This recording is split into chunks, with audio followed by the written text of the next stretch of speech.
성도 여러분들 다들 평안하십니까? 함께 하나님의 말씀을 연구하고 나누는 이 자리에 함께 하신 여러분들을 진심으로 환영합니다. 저희들은 이번 기회에 말라기서에 나오는 하나님의 기별을 다루고 있습니다. 말라기서에는 6개의 뻔뻔한 백성들의 항변이 나오죠. 우리는 지난 시간에 세 번째 그 뻔뻔한 항변을 다루면서 말라기 2장 초반부터 언급하고 있는 레위의 언약을 어겼다고 하는 부분만 다루었습니다. 오늘은 그 2장 후반부를 포함해서 3장 전체를 다루려고 합니다. 이 뻔뻔한 항변들, 나머지 이 3번부터 6번 항목을 모두 다 다루는 것입니다. 이런 말을 하는 사람들은 이미 하나님께 대한 신뢰를 저버린 사람들입니다. 그들은 이름만 제사장일 뿐 사실상 사탄의 정신을 가진 그런 사람들이라고 할 수 있습니다. 우리는 말라기가 보여주는 제사장들의 실상을 그저 문학적인 풍자로 치부하기에는 이것들이 너무나 지나치다는 느낌을 받습니다. 사실 당시의 상황을 우리가 고려해 볼 때 이런 생각들이 실제 그들의 생각이었다고 하는 것을 알 수가 있습니다. 그들은 정말이지 더 이상 내려갈 데가 없는 바닥까지 내려가 있는 그런 상태였습니다. 레위의 언약을 배반하고 저버린 이 제사장들에게 저주가 임할 것을 경고합니다. 그리고 말라기 선지자는 크게 두 가지 사항을 지적합니다. 하나님을 한 하나님으로 모신 형제 자매들끼리 서로의 눈에 눈물과 울음 그리고 탄식이 계속되게 만드는 일, 그런 일을 하나님께서 미워하시는 일이라고 하죠. 그리고 거짓말로 아내를 버리는 그 일에 대해서 하나님께서 미워하신다고 말합니다. 그것 때문에 가족들이 고통당하고 이웃에 대한 그런 학대가 그들의 일상처럼 되어버린 그런 상황을 하나님께서 지적하고 계시는 것입니다. 그래서 거기에 등장하는 표현이 그들의 학대가 옷이 되어버렸다, 이렇게 표현합니다. 도대체 어떻게 하다가 제사장들이 이런 상태에 이르게 되었을까요? 여기에서 당시의 정치적 상황에 대해서 우리가 조금 알게 된다면 그것을 잘 이해할 수 있을 것입니다. 말라기를 전한 그 시기는 느헤미야가 총독으로 12년을 지내다가 잠시 바벨론 궁으로 돌아갔던 그 때였습니다. 느헤미야는 아닥사스다 3년 잠시 바벨론 궁으로 돌아갔었다고 말하고 있습니다. 그때에는 내가 예루살렘에 있지 아니하였느니라. 바벨론 왕 아닥사스다 32년에 내가 왕에게 나아갔다가 며칠 후에 왕에게 말미를 청하고 예루살렘에 이르러, 이렇게 기록하죠.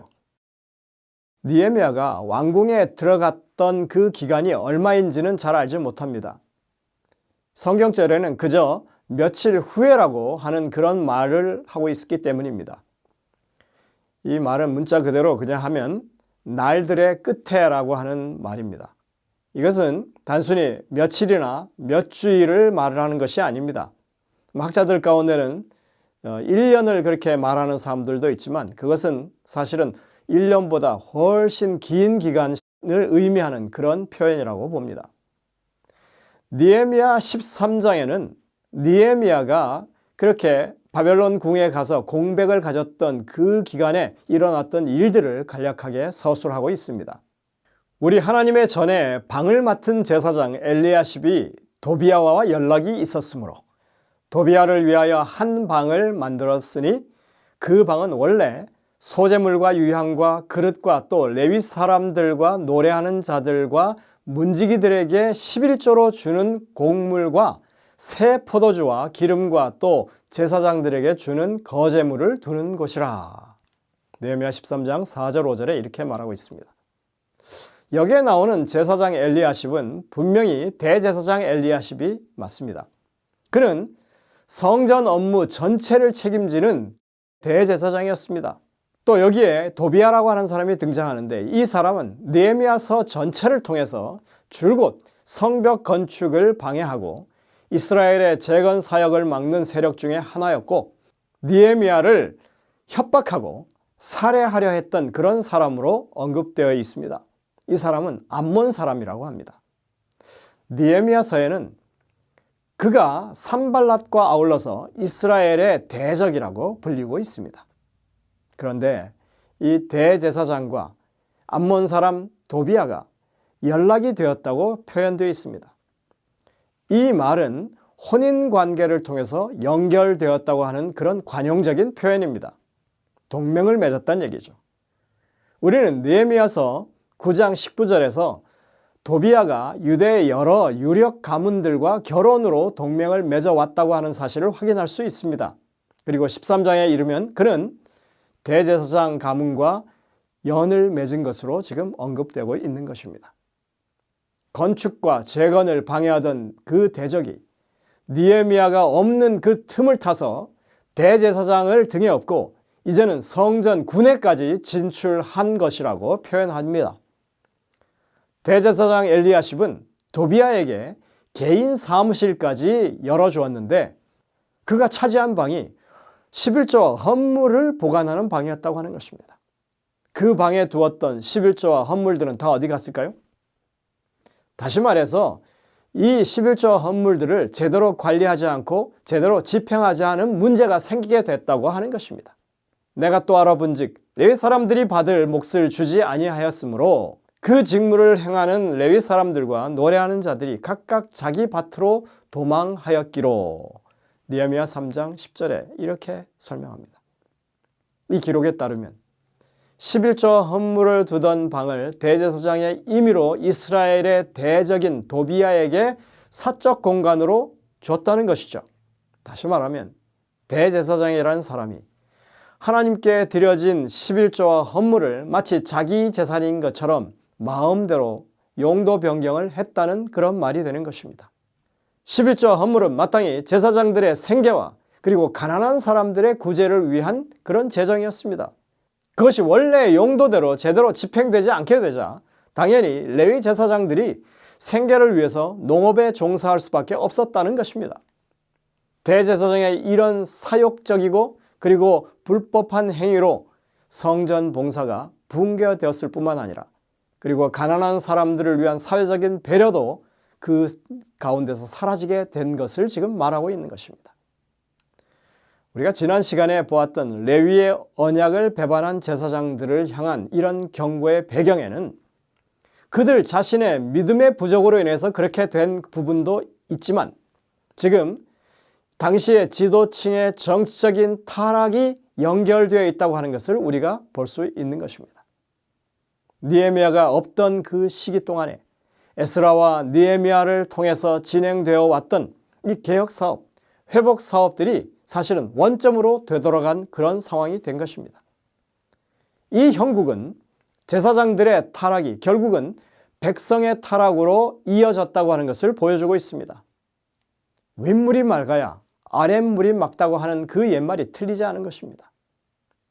말라기 2장 후반부에서 말하고 있는 이 이스라엘의 대표적인 죄악 두 가지, 형제들 압제해서 눈물과 탄식 속에 살게 하는 일, 그리고 아내에게 거짓을 행해서 강제 이혼하는 일에 대해서 경고함을 받게 되는 이 배경에 이러한 사건이 연루되어 있다고 하는 것을 우리가 알아야 하는 것입니다. 형제를 압박해서 수탈하는 일은 느헤미야서에 나옵니다. 느헤미야 5장에 보면 흉년에 양식을 얻기 위해서 전답을 저당 잡히고 심지어는 자녀를 파는 그런 일에 대해서 백성들이 호소하는 일을 기록하고 있습니다. 그렇게 빌려간 양식에 대해서 가진 자들이 높은 이자로 어려운 사람들을 더 괴롭게 했다는 고소가 있는 것입니다. 이것은 성벽을 건축하고 개혁 사업을 진행하고 있는 그 와중에 벌어졌던 그런 일들이었습니다. 하나님의 율법대로 하자면 동족에게는 이자를 받지 않는 것이 바른 것이었습니다. 그런데 제사장들, 이 지도층들로부터 그들을 배려하지 않는 모본을 사람들이 보고 따르게 되었다고 하는 것이죠. 이런 개인적인 이권을 위해서라면 대제사장조차도 이방 호족 세력과 혼인으로 동맹을 맺고 있으니 백성들이 보고 무엇을 배웠겠습니까? 이 70년 동안의 포로 생활을 통해서 그들은 이방인들과의 혼인 관계를 맺는 것이 사실은 그냥 보편적인 일이 되었다고 할 수 있습니다. 우리가 미국에 이민 와서 살다 보니까 부모는 분명히 이 한국 사위와 며느리를 보기를 원해도 그렇게 잘 되지 않는 현실을 우리가 경험했던 것처럼 당시 바벨론에 살던 이스라엘 백성들에게 이 70년이란 세월 속에서 사실은 그렇게 되는 일이 흔한 일이 되었을 것이 뻔한 것입니다. 성경은 이방인과의 혼인 자체를 모두 취소해야 한다고 가르치지 않습니다. 구약에 보면 이방 여인과 결혼한 그런 사례들이 다수 나오죠. 룻은 어떻습니까? 라합은 어떻습니까? 이들이 아주 대표적인 예라고 할 수 있습니다. 그런데 그들은 정말 모두 신실한 여인들, 그리고 정말 하나님의 부르심을 따라 움직인 사람들로 말하고 있습니다. 또 우리가 신약 성경에 보면 바울도 불신자와의 혼인을 경계하긴 하지만 이미 결혼한 사람들에게 그 이유 때문에 이혼하라고 말하지 않습니다.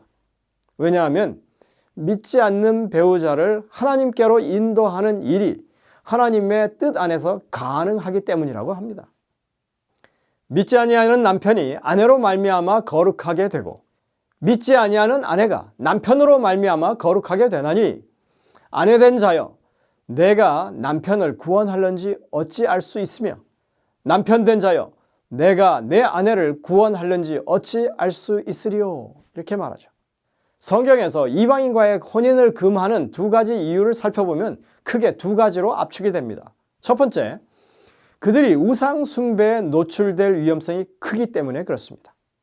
그리고 두 번째는 엘리야십과 도비야의 경우에서 보듯이 지도층의 타락으로 말미암아서 결국 레위의 언약이 깨어지는 일, 즉 성소 사역, 구속 사업이 붕괴되는 일이 결국 발생하게 될 것이기 때문에 그렇다고 얘기하는 것입니다. 에스라서 9장에 보시면 이방인과의 결혼으로 인해서 우상 숭배를 하는 가증한 일이 가정들에서 발생하는 경우가 많았고 그 중에는 제사장과 고관층의 가정도 다수가 있었다고 하는 것을 말하고 있습니다. 그만큼 그것들이 보편적이었다는 것이죠. 윗물이 맑아야 아랫물이 맑은 것 분명합니다. 그래서 그런 일을 위해서 조사단을 꾸렸고 그 결과 여부에 따라서 아내를 내보내는 그런 정화 작업, 성결케 하는 일을 감행했다고 그렇게 기록하고 있습니다. 이것은 당연히 모세율법에 기록된 대로 이혼 증서를 써주고 합법적인 이혼 절차를 따르는 것이었습니다. 신명기서에 이렇게 말하고 있죠. 사람이 아내를 맞이하여 데려온 후에 그에게 수치되는 일이 있음을 발견하고 그를 기뻐하지 아니하면 이혼 증서를 써서 그의 손에 주고 그를 자기 집에서 내보낼 것이요 그 여자는 그의 집에서 나가서 다른 사람의 아내가 되려니와 이혼할 만한 사유가 밝혀지면 이혼 증서를 써주고 합법적으로 이혼할 수 있게 한 것입니다. 그런데 여러분들, 이런 이혼 허용이 단지 우상 숭배나 또는 부정과 관련된 일 때문에 일어난 것만은 아니라고 하는 것을 우리는 여기서 확인할 수 있습니다. 지금 말라기 선지자를 통해서 말하고 있는 것은 정상적인 혼인을 한 아내에 대해서 거짓 허물을 덮어 씌우고 아내를 버리는 일에 대해서 지금 경고하고 있는 것입니다. 백성을 영적으로 도덕적으로 정화하기 위해서 세워진 이 법을 남편들이 자신들이 원하는 대상과 재혼하기 위해서 이 법을 악용하는 것을 경고한 말씀인 것입니다. 이런 일은 오랫동안 관습적으로 그렇게 전해져 내려왔고 그리고 예수님 당시까지도 그런 일이 있었던 것을 우리가 확인할 수 있습니다. 생각해 보십시오. 대제사장이 하나님을 경외하고 제사장들이 자신들의 성업에 늘 충실하는 사람들이었다면 이런 일이 발생했을까요? 그들이 하나님의 말씀을 깊이 연구하고 율법의 참 뜻을 분명히 밝히 깨닫고 그것을 백성들에게 바르게 가르치면서 몸소 실천하는 그런 삶의 모본을 보였더라면 이런 일이 발생했을까요? 이들은 그렇게 하지 않았다는 것입니다. 대제사장은 십일금이나 헌물을 마치 사유재산인 것처럼 여기고 원칙대로 운영하지 않았고, 제사장들도 성전 사역을 생계와 관련된 수단으로만 생각했지 그저 직업적인 것으로 그렇게 봉사했다고 하는 것입니다. 그들 눈에는 하나님의 말씀이 정말 우리 삶과 직결되는 그런 비중 있는 말씀이라고 보여지지 않았던 것입니다. 여러분들, 오늘 우리가 이 말라기서에 나와 있는 기별들을 대할 때 우리는 오늘날 이 땅에서 벌어지고 있는 이 사회적 취약계층에 대한 억압과 착취에 대해서, 수탈에 대해서, 또 오늘날 수많은 가정들이 거짓된 태도로 깨어지는 그런 문제들을 바라보면서, 또 오늘날 이 땅에서 참다운 하나님의 구원 사역이 가려져 있는 이런 상황들을 바라보면서 우리를 제사장으로 부르신 하나님의 그 뜻을 우리가 생각하면서 이 모든 일들에 대해서 우리의 책임이 있지 않는지 한번 바라봐야 하는 것입니다. 그것이 말라기를 대하는 참으로 하나님의 백성다운 태도라고 할 수 있겠습니다. 하나님께서는 이런 이스라엘을 향해서 하나님의 사자를 보내서 심판하시겠다고 그렇게 말라기 3장 초반부에 경고하고 계십니다. 내가 심판하러 너에게 임할 것이라. 점치는 자에게와 간음하는 자에게와 거짓 맹세하는 자에게와 품꾼의 싹스에 대하여 억울하게 하며 과부와 고아를 압제하며 나그네를 억울하게 하며 나를 경외하지 아니하는 자들에게 속히 증언할 것이라. 만군의 여호와가 말하였느니라. 여기에 나열된 죄악의 목록은 에스라 느헤미야서에 나오는 당시의 타락상, 그리고 말라기서에 나오는 제사장 중심의 타락상을 모두 다 포함하고 있는 내용들입니다. 하나님은 당신의 택하신 백성, 그리고 세우신 지도자들의 계속되는 타락과 배도 때문에 괴롭다고 하십니다. 그리고 그들에게 돌아오라고 호소하십니다. 그런데 그들이 대답하는 말은 정말 뻔뻔하기 짝이 없습니다. 만군의 여호와가 이르노라. 너희 조상들의 날로부터 너희가 나의 규례를 떠나 지키지 아니하였도다. 그런즉 내게로 돌아오라. 그리하면 나도 너희에게로 돌아가리라 하였더니 너희가 이르기를 우리가 어떻게 하여야 돌아가리까 하는도다. 우리가 어떻게 하여야 돌아가겠습니까? 이 말은 우리가 잘 읽어야 하는 말씀입니다. 이 말씀은 양심의 가책, 찔림을 받아서 우리가 어떻게 해야 구원을 얻겠느냐고 물었던 이 빌립보 감옥의 간수의 말과는 다른 톤의 말입니다. 이 말을 하는 사람들은 다름 아닌 제사장들입니다. 하나님께 회개하고 돌아간다고 하는 말을 모르는 리가 없는 사람들입니다. 이제껏 말라기 선지자를 통해서 말씀했던 그 기별들 속에 이미 그들이 어떻게 돌이켜야 할지 다 말씀하셨습니다. 하나님의 율법에 순종하는 것이 그들이 하나님 앞으로 돌아가는 일이 분명했습니다. 그런데 이들의 뻔히 이것을 알면서도 하는 대답을 한번 보십시오. 다시 하나님께 되묻는 것입니다. 하나님께 돌아가다니요? 뭘 어떻게 하란 말입니까? 여러분들, 이런 톤이 되면 이것이 무지에서 나오는 말인지 아니면 하나님 앞에서 조롱조롱하는 말인지 판단이 서는 것입니다. 우리는 이들의 진짜 모습을 살펴보기 위해서 이들이 했던 5번째 이 항변 말고 그것을 뛰어넘어서 6번째 항변으로 가야 합니다. 6번째 항변은 이렇습니다. 우리가 무슨 말로 주를 대적했습니까? 입니다. 그들은 분명히 완악한 말로 하나님을 대적했다고 합니다. 그들의 말이 이렇습니다. 하나님을 섬기는 것이 헛되니 만군의 여호와 앞에서 그 명령을 지키며 슬피 행하는 것이 무엇이 유익하리요? 정말 어처구니가 없죠. 지금 우리는 교만한 자가 복되다 하며 악을 행하는 자가 번성하며 하나님을 시험하는 자가 화를 면하다 하노라. 여러분들, 정말 말이 안 되는 겁니다. 우리는 말라기 1장에서 그들이 하나님을 멸시했던 그 말을 기억하고 있습니다. 여호와의 식탁은 경멸히 여겨도 된다. 여호와의 식탁은 더러워졌고 그 위에 있는 과일 곧 먹을 것은 경멸이 여길 것이라. 이 일이 얼마나 번거로운고 하며 코웃음치고 훔친 물건과 저는 것, 병든 것을 가져왔다. 이렇게 말하죠. 이게 그들의 진심입니다. 하나님을 무능한 신으로 보는 것입니다. 자신들이 적당히 짓밟아도 아무것도 대응하지 못하는 그런 연약한 신인 것입니다. 정말 심각하지 않습니까? 이들은 더 이상 내려갈 데가 없는 그 바닥으로 지금 내려가 있습니다. 그러나 여러분들, 이 모든 그들의 태도가, 그들의 말이 우리의 것이 될 수도 있다고 하는 사실을 기억하시길 바랍니다. 이 모든 말들이 사실은 우리의 신앙의 자세가 될 수 있다고 하는 것입니다.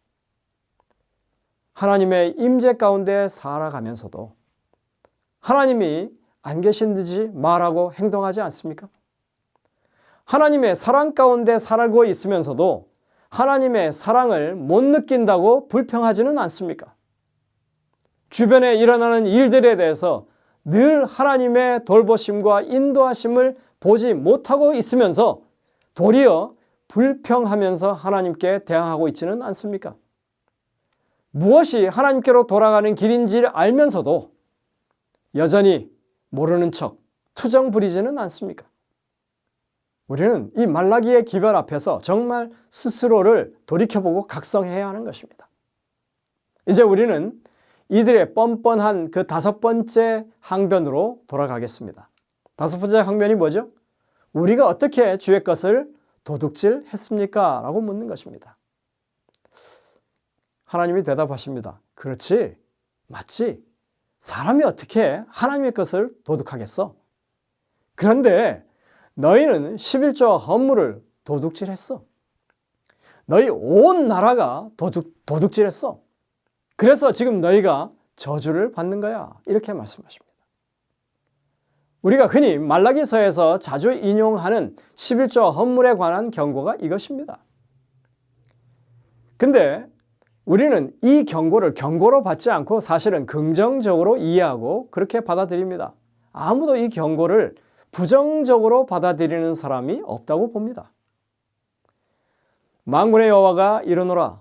너희의 온전한 11조를 창고에 들여 나의 집에 양식이 있게 하고 그것으로 나를 시험하여 내가 하늘문을 열고 너희에게 복을 쌓을 곳이 없도록 붙지 아니하나 보라.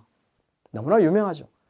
내가 메뚜기를 금하여 너희 토지 소산을 먹어 없애지 못하게 하며 너희 밭에 포도나무 열매가 정한 기한 전에 떨어지지 않게 하리니 너희 땅이 아름다워짐으로 모든 이방인들이 너희를 복되다 하리라. 만군의 여호와의 말이니라. 여러분들, 우리는 말라기 3장을 이야기할 때 항상 기억하는 게 이 긍정적인 기별만 기억합니다. 사람이 어떻게 하나님의 것을 도둑질하겠어? 그러니 11조 헌금을 열심히 잘 드리란 얘기지. 이렇게 이해하죠. 여러분들, 우리는 이 느헤미야 13장의 도비야 사건을 통해서 11조와 헌물에 대해서 경고가 주어졌던 그 배경이 무엇인지를 지금 알게 되었습니다. 이것은 단지 그냥 개인적으로 11조 헌금을 드리면 복받는다는 그런 말씀이 그 중심이 아닌 것입니다. 이것은 물론 개인이 하나님께 성실한 11조를 드렸을 때 그렇게 하나님의 축복을 경험할 수 있다고 하는 말씀이기도 합니다. 그러나 거기에서 우리는 한 발짝 더 나아가서 이 하나님의 말씀을 이해해야 하는 것입니다. 하나님의 성소 봉사를 회복하라고 말씀하고 있는 것입니다. 교회 안에 있는 부패를 척결하는 제도적인 그런 개혁을 촉구하는 말씀인 것입니다. 그리고 제사장들로 하여금 영적으로 부흥을 하라고 촉구하시는 그런 말씀이라고 우리는 볼 수 있는 것입니다. 11조에 대한 기별을 우리가 긍정적인 기별로 그렇게 이해하고 있다고 하는 것 정말 중요한 것입니다. 정말 다행한 일입니다. 여러분들, 이 기별들은 우리를 벌주시기 위해서, 우리를 멸하시기 위해서 경고하시는 경고들이 아니라고 했습니다. 여전히 하나님이 은혜 가운데 우리로 하여금 돌이키라고 호소하시는 그런 은혜의 경고인 것입니다. 하나님은 사랑이시라고 하는 그 말에 우리가 아멘 하라는 것입니다. 하나님의 이름을 높이고 공경하라는 말씀입니다. 하나님이 기뻐하시는 일을 하라는 것입니다. 회개해서 하나님의 율법에 순종하며 살라는 것입니다. 주님께 성실한 11조와 헌물을 드리는 것이 하나님의 사업을 더욱더 부흥시키고 그리고 구속사역에 큰 보탬을 이루는 일이라고 하는 것입니다. 하나님 나라의 구원 사역이 잘 이루어지도록 우리로 헌신하라고 하는 것입니다. 언제나 하나님의 임재 앞에 있는 것처럼 신중하게 말하라고 하는 것입니다. 코람데오의 삶을 살라고 말하는 것입니다. 여러분들, 말라기서에 이런 경고의 기별이 계속 주어지고 제사장들을 계속 견책하고 있다고 해서 모든 사람이 다 타락해버린 것은 아닙니다. 아직은 소망이 있었습니다. 말라기서에는 이런 시대에도 여전히 여호와를 경외하는 사람들이 있다고 말하고 있습니다. 하나님의 이름을 존중히 여기는 사람들이 있다고 말하고 있습니다.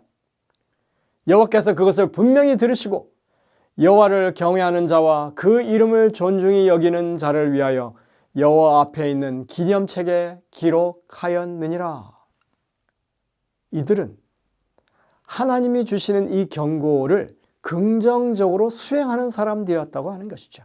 그들을 가리켜서 여호와를 경외하는 사람들, 여호와의 이름을 존중히 여기는 사람들이라고 말하고 있습니다. 마지막 시대, 아무리 시대가 악하고 타락했다 하더라도, 교회가 아무리 형편없는 모습으로 비춰진다 하더라도 하나님의 백성 가운데는 이런 남은 자손들이 있다고 하는 것을 우리에게 말씀하고 있습니다. 그래서 우리는 이 말라기서에 나와 있는 기별들, 이 부정적인 기별들이 아니라 이 모든 경고들이 다 긍정적인 기별로 받아들일 수 있는 그런 하나님의 남은 백성이 되어야 하는 것입니다. 우리가 그런 사람이 될 수 있도록 하나님의 말씀에 성실하게 순종하시는 그 명령을 듣고 따르는 주님의 백성들이 되시기를 간절히 바라면서 말씀을 줄이겠습니다. 기도하시겠습니다.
하늘에 계신 아버지 하나님, 오늘도 우리가 하나님의 말씀을 통하여 하나님의 백성이 어디에 있어야 할지를 분명하게 깨닫게 하시니 감사드립니다.